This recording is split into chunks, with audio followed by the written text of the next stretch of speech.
Cet extrait audio sur la crise en Iran est vraiment puissant. On sent une urgence, une volonté d'alerter face à la répression. Mais cette analyse, très directe, pourrait, je pense, gagner en profondeur. Oui, c'est un segment qui a du poids, c'est certain. Mais il laisse une impression un peu étrange. C'est très affirmé, presque trop. C'est ça. Le premier point qui saute aux yeux pour moi, c'est que l'ensemble du raisonnement repose sur une seule et unique source, l'analyste Jonathan Siré. Et on nous donne très peu de clés pour comprendre d'où il parle. Exactement. On entend des arguments très très forts. Le régime iranien voit Trump comme une menace existentielle. Seule une intervention cinétique peut changer les choses. Mais tout ça sort un peu de nulle part. On a l'impression d'arriver au milieu d'une conversation. C'est tout à fait ça. En fait, le problème, ce n'est pas l'expert lui-même, c'est le vide qu'il y a autour de lui. On ne mentionne pas que son organisation, la Foundation for the Defense of Democracies, est un think tank connu pour sa position très ferme envers l'Iran. Du coup, on prive l'auditeur d'un contexte essentiel. Le segment devient presque un monologue. Alors qu'il devrait être une analyse. Et c'est paradoxal, parce que ça affaiblit son propos. Un auditeur un peu averti va se dire « bon, c'est un discours orienté » et peut-être le rejeter en bloc. Et un auditeur moins informé, lui, pourrait le prendre pour une vérité absolue. Dans les deux cas, on rate un peu la cible. Tout à fait. La première grande piste d'amélioration est donc assez simple. Le reportage gagnerait vraiment en crédibilité en profondeur en contextualisant sa source principale. C'est essentiel pour permettre à l'auditoire de mieux évaluer l'information. Il ne s'agit pas de le contredire, mais de donner des outils pour se faire sa propre idée. C'est une marque de respect. C'est ça. Mais concrètement, comment on fait ça sans alourdir le propos ? Oh, ça peut être très léger. Par exemple, au moment de présenter l'invité. Une simple petite phrase suffit.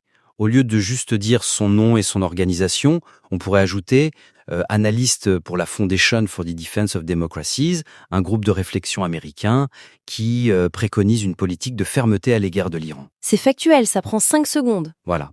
Et ça change toute la perception. On ne juge pas, on informe. On donne une carte à l'auditeur pour qu'il puisse se situer. D'accord. Mais le contexte, il peut aussi être apporté par le journaliste, dans ses questions. C'est même, je trouve, encore plus élégant. Ah oui, je vois.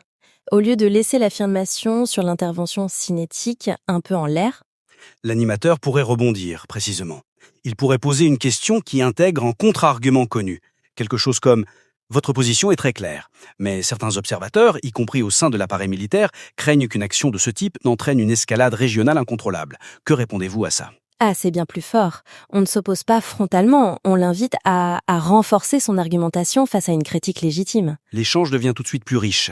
Et cette même idée d'équilibre s'applique aussi au langage utilisé pour décrire les autres acteurs. Vous pensez au mot conciliation ? Exactement. Le mot conciliation, ou appeasement en anglais pour décrire la position européenne, c'est un mot extrêmement chargé historiquement. C'est un jugement en soi. Oui, on pourrait facilement le remplacer par une description plus neutre. Quelque chose comme l'Europe, de son côté, semble privilégier une approche diplomatique, peut-être par crainte de déstabiliser davantage la région. On dit la même chose, mais on laisse à l'auditeur le soin de juger. En faisant ça, on passe d'un segment qui assène une vérité à une analyse qui explore une perspective. C'est beaucoup plus solide. D'accord. Mais il y a un autre problème, plus profond peut-être. Le reportage commence par des chiffres terribles. Des milliers de morts, des exécutions, des arrestations massives. Oui, Et j'ai l'impression que cet aspect humain se dissout très vite dans l'analyse géopolitique qui suit. c'est vrai, on bascule très vite. On parle de Trump, du prince héritier, des rapports de force. Et les manifestants, eux, deviennent une sorte d'entité abstraite, un pion sur l'échiquier. On parle de leur morale comme d'une ressource stratégique et pas de la peur ou de l'espoir de milliers d'êtres humains. La souffrance qui est mentionnée au tout début devient juste une justification pour la discussion stratégique qui suit. C'est ce qui crée une forme de distance. On perd la connexion émotionnelle. Et donc, une partie de l'urgence en fait. C'est pourquoi la deuxième grande recommandation, c'est de créer un impact beaucoup plus fort en reliant explicitement les enjeux géopolitiques aux réalités humaines, et ce tout au long du segment. Le drame humain ne doit pas être juste le point de départ. Non, il doit être le fil rouge qui traverse toute l'analyse. C'est la question clé. Il ne s'agit pas de remplacer l'analyse, mais de la nourrir avec le réel. De montrer que chaque décision stratégique a une conséquence humaine directe. D'accord. Prenons l'exemple des coupures de communication. Le reportage dit que ça permet au régime d'agir en silence. Bon, c'est correct, mais c'est un peu froid. On pourrait rendre ça beaucoup plus concret. Bah oui, En disant, par exemple, ces coupures d'Internet et d'électricité, ce n'est pas qu'un outil tactique. Concrètement, ça isole des familles qui ne savent pas si leurs proches sont vivants ou morts. Ça empêche le monde de voir les preuves de la répression. exactement. Là, on connecte l'acte technique à la conséquence humaine et même émotionnelle. L'humain devient une donnée analytique en soi, pas juste un décor. Et ça s'applique aussi à la question des victimes. Quand on parle des exécutions, les chiffres sont anonymes. Tout à fait. L'animateur pourrait poser une question pour donner corps à ces chiffres. Quelque chose comme au-delà du nombre, que sait-on du profil de ces personnes condamnées? S'agit-il de leaders étudiants, de militants connus ou de citoyens ordinaires pris au hasard? Et la réponse à cette question donne des infos cruciales sur la stratégie du régime. Évidemment. Est-ce qu'il cherche à décapiter un mouvement en ciblant ses leaders ou à terroriser tout le monde en frappant au hasard? L'analyse géopolitique qui gagne en précision. Je vois. On peut même appliquer cette logique pour nuancer l'analyse du mouvement de protestation lui-même. Ah oui, L'expert affirme que les Iraniens sont unifiés derrière le retour du prince héritier. C'est présenté comme un monolithe, c'est un point très fort, c'est vrai. On pourrait le sonder un peu plus. toujours en le reliant à l'humain. Une question pourrait être: cette figure du prince héritier fait-elle vraiment l'unanimité, ou est-ce qu'elle représente une aspiration parmi d'autres, laïques, démocratiques, qui coexistent au sein de ce soulèvement? Ça reconnaît la complexité du mouvement sans en nier la force. Ça le rend plus réel, quoi.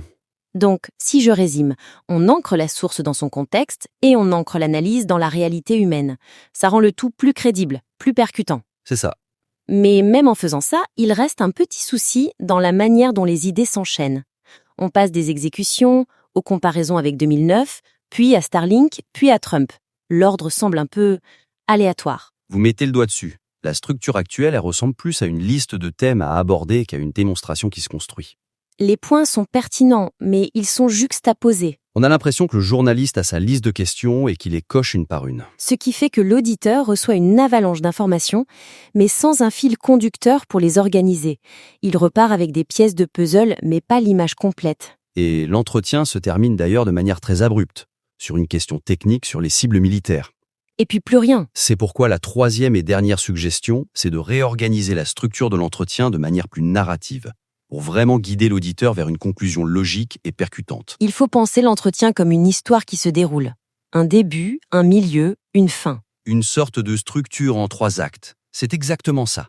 Chaque partie doit découler logiquement de la précédente. On pourrait imaginer une progression, comme ceci. Je vous écoute.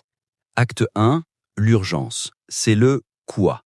On commence par la situation brute sur le terrain, la violence, les chiffres, les exécutions, le blackout. On ancre l'auditeur dans la crise immédiate. C'est le point de départ qui justifie tout le reste. On établit les faits et l'enjeu humain avant toute chose. C'est la fondation. D'accord. Ensuite, acte 2, le caractère unique. C'est le pourquoi. Pourquoi, cette fois, c'est différent. Et c'est là que les comparaisons avec 2009 et 2019 ont tout leur sens. Ah oui, là ça devient un outil pour expliquer la nouveauté de la situation. Précisément. La discussion sur l'unité de l'opposition, sur la figure du prince héritier, trouve sa place ici aussi. On passe de la description à l'analyse pure. Le quoi mène donc naturellement au pourquoi c'est sans précédent. Je vois la logique. Et l'acte 3, du coup, serait la conséquence de tout ça. Exactement. Acte 3. Le point de bascule. Le « et maintenant ». Une fois qu'on a établi la crise sur le terrain et démontré son caractère unique, là on peut logiquement introduire les facteurs externes. Le rôle des États-Unis, de l'Europe, d'Israël. Et la discussion sur l'intervention cinétique n'est plus un sujet parmi d'autres. Elle devient le point culminant de toute l'analyse. C'est la réponse potentielle à cette situation exceptionnelle qu'on vient de décrire. Et dans cette structure, la conclusion ne peut plus être une simple question technique. Elle doit synthétiser l'ensemble. Bien sûr. La question finale pourrait être beaucoup plus large, plus ouverte. Par exemple, étant donné la situation interne explosive et la dynamique externe que vous décrivez, quel est, selon vous, le principal facteur à surveiller? L'élément qui pourrait tout faire basculer dans les jours ou les semaines à venir? C'est une fin beaucoup plus forte. Elle oblige l'expert à prendre de la hauteur et elle laisse l'auditeur avec une perspective claire, une question en tête. On ne lui a pas seulement donné des informations. On lui a donné un cadre pour penser la situation. C'est toute la différence. On passe d'une succession d'informations à un véritable raisonnement. Reprenons pour conclure. Les 3 pistes d'amélioration sont en fait très liées entre elles. Premièrement, on suggère de contextualiser les sources, notamment l'expert principal, pour renforcer la crédibilité de l'analyse. Et pour donner à l'auditeur les clés de lecture, oui. Deuxièmement, il faut constamment relier cette analyse, même la plus géopolitique, aux enjeux humains sur le terrain. C'est ce qui maintient l'urgence et donne son sens au reportage. Ça évite que le sujet ne devienne un exercice intellectuel un peu désincarné.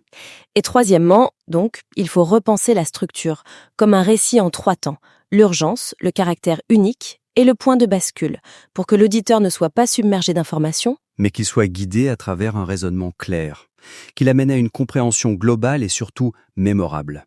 En combinant ces 3 ajustements, on transforme un segment d'information qui est déjà solide en une analyse de fond. Une analyse qui non seulement informe, mais qui marque durablement l'esprit de l'auditeur. En lui offrant une grille de lecture complète et nuancée. C'est tout l'enjeu. Nous serions ravis d'examiner une nouvelle version de ces travaux si vous choisissez de l'approfondir.